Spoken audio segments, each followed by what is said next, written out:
जोड़ी के हाथवा झुकैले बानी माथवा ए बाबा रौर शरण में कहत बानी हम दिलवा के बतिया चलता बड़ा दिन से मन में चलता बड़ा दिन से मन में जोड़ी के हाथवा झुकैले बानी माथवा ए बाबा रौर शरण में कहत बानी हम दिलवा के बतिया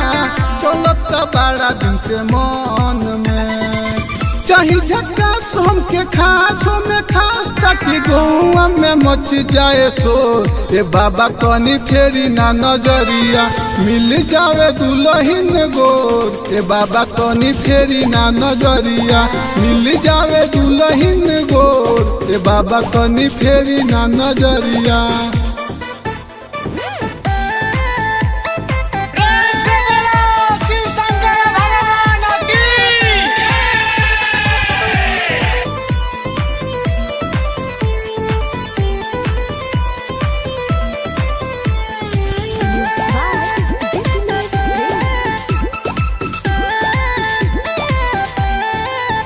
हमार पूरा कदी सपना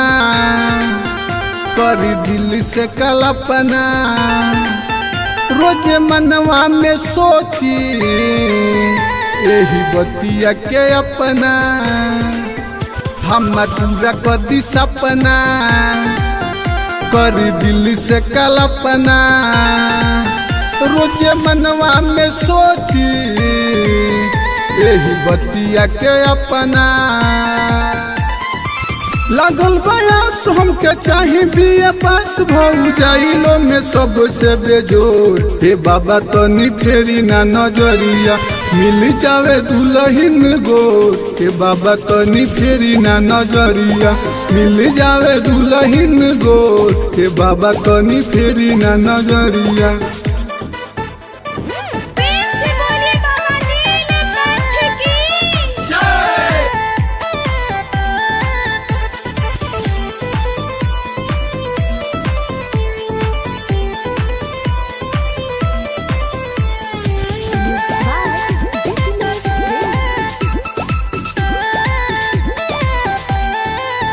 हम ऐनी पैदल हो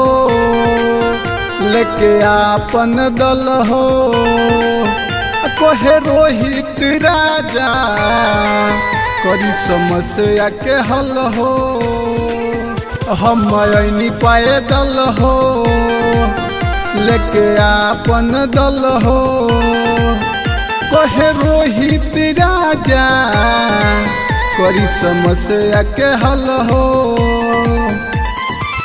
संगे आनंद कुशवाहा बड़ हमारा जुड़ल बाटे नहिया के डोर ए बाबा तनी फेरी ना नजरिया मिल जावे दुल्हन गोर ए बाबा तनी फेरी ना नजरिया मिल जावे दुल्हन गोर ए बाबा तनी फेरी ना नजरिया।